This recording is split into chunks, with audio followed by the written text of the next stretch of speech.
So Ronnie has made the great decision to finally take back control of his own life and start the carnivore diet, because he's seen online that a lot of people are healing through the carnivore diet. They're feeling better than ever. Their mental health is improving. They are getting their energy levels back. Their mental clarity is just on another level. So he decides that this is the way for him.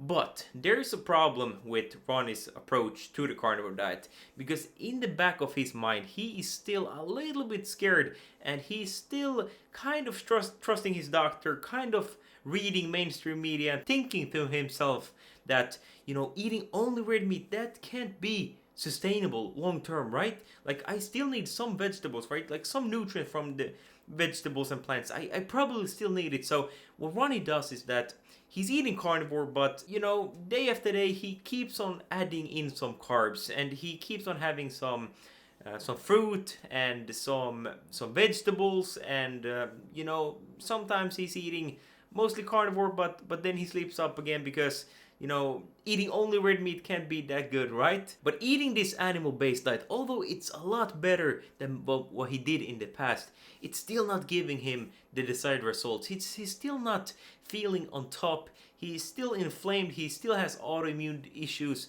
and he still, unfortunately, has some brain fog. And this was me for quite some time. Before starting carnivore, I was going more and more towards animal-based diet, but I was still thinking that, oh, but like only red meat and eggs, is that like sustainable? Is carnivore diet sustainable long term?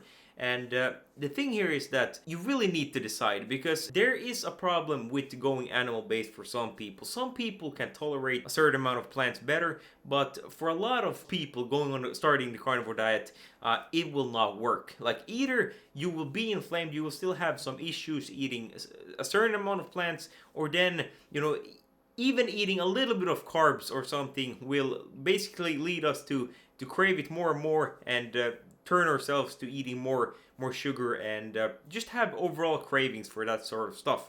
So it's a lot better to actually go fully carnivore for most people. And the reason why I tell you this is that having two fuel sources, so getting some energy from carbs and some energy from fat, that is in most part pretty problematic, because your body is not very efficient at having two fuel sources. And I actually think that having a diet high in fat and high in carbs, that is worse than only eating a bunch of carbs and lower fat. And the reason for this is that your body will not work properly if you have like several fuel sources, and your body will be confused, and this will lead to massive insulin resistance. Because the problem of having some carbs or a lot of carbs in your diet, especially if you're trying to heal yourself through the carnivore diet, is that they come with a lot of anti-nutrients, a lot of plant toxins, and they will block the absorption of the good nutrients that your body is trying to get from fat and from the animal product. So even having some carbs will block out all the benefits that you can get from a ketogenic or carnivore diet.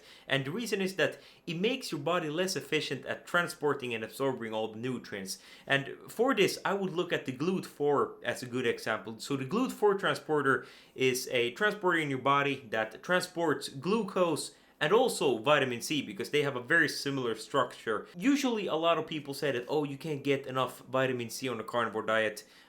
There is almost none in animal products. And although that's true, there is vitamin C in red meat, and liver, for example, is pretty high in vitamin C compared to other animal products.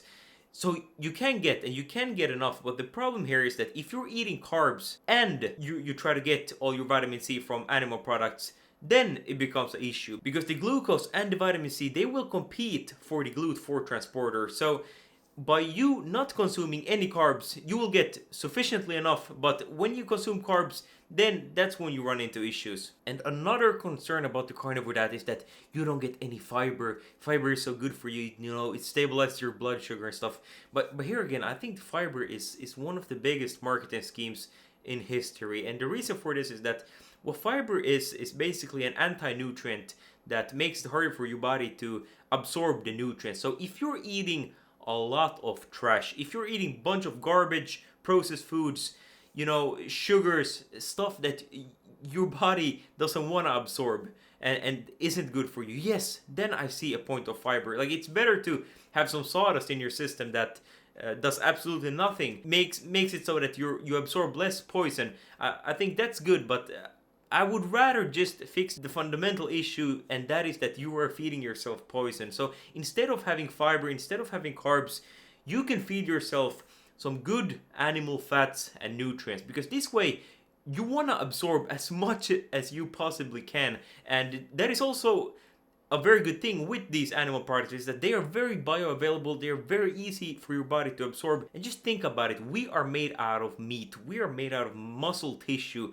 and the saying that you are what you eat is very accurate. And logically thinking about it, it makes sense that, you know, converting muscle meat to muscle meat is easier than converting plants into muscle meat. So it makes a lot of sense to eat other animals to feel the best you can, and that is absolutely the case when you look at the success of the carnivore diet. So to answer the question of this video, is carnivore sustainable long term? Yes, it 100% is.